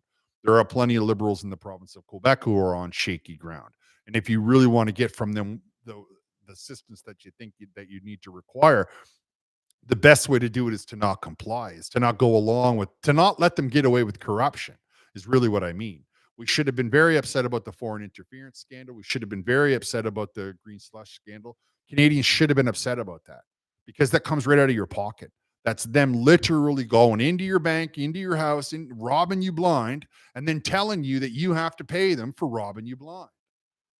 I get that there's a lot of people who are not necessarily politically savvy because it's not as interesting as, say, what Kim Kardashian is wearing. However, we have to raise awareness. That's why I started this channel, is to make people understand that once you pay attention, they can't get anything past you. And once they can't get anything past you, then they have to be on their best behavior. And once they're on their best behavior, we will have a better lifestyle. Once you consider them, hey, that looks like a monopoly you got trying to build over there with the pipeline, and that makes you corrupt, and we're going to be raising a fuss over it, you will see people like Mark Carney disappear. They won't even try to join the game because they know that the jig is up. It's the monopolies that we have to talk about in this country, and that's the problem with those 9 laws. So really, that's where we should be beginning to be address this problem. We should be looking at the fact that 9 laws is the thing that is stopping free enterprise, and only free enterprise is the solution to our economic problems. Free enterprise is what we have to talk about as being allowed to run rampant in this country. We have to allow the people to unlock their entrepreneurial spirit. We have to allow the people to get investments from their friends in different countries, knowing those investments will be safe because those 9 laws are no longer. Now, I have gone on for long enough. I have a long-term member whose name I just found out today is Zoe, is saying, I'm from Costa Rica because Canada is unaffordable. Now, Costa Rica looks pretty cool in all the pictures. I'll be honest with you. Like, when I see it, I think, nice. I mean, I can't afford to move there, but I would enjoy seeing all the really cool, like, they got really cool birds and stuff, and I think that would be a great time. Plus, it looks like it's nice and warm, which, sounds good. But maybe one day. All right, everybody, listen, I want to thank you for the way that you've helped me into this first live stream. I appreciate it very much. I want to encourage everybody to share my channel with all of their socials. It doesn't matter if your friends are all far left. I can take the heat. Don't you fret. I am, if nothing else, I can take a lot of text abuse. I am Gen X after all, and we are very good at taking that kind of thing. I want to thank you once again for allowing me into your lives for this very short span. I will see you next time. Thank you all. I'm going to go. If I can figure out how to close it out, I probably have no idea. We may be on here forever because I can't figure out how to close it. So I'm just gonna I don't even know what I'm doing. How do you do it? Oh, there it is. End stream. Look at that. Haha. Talk to you next time.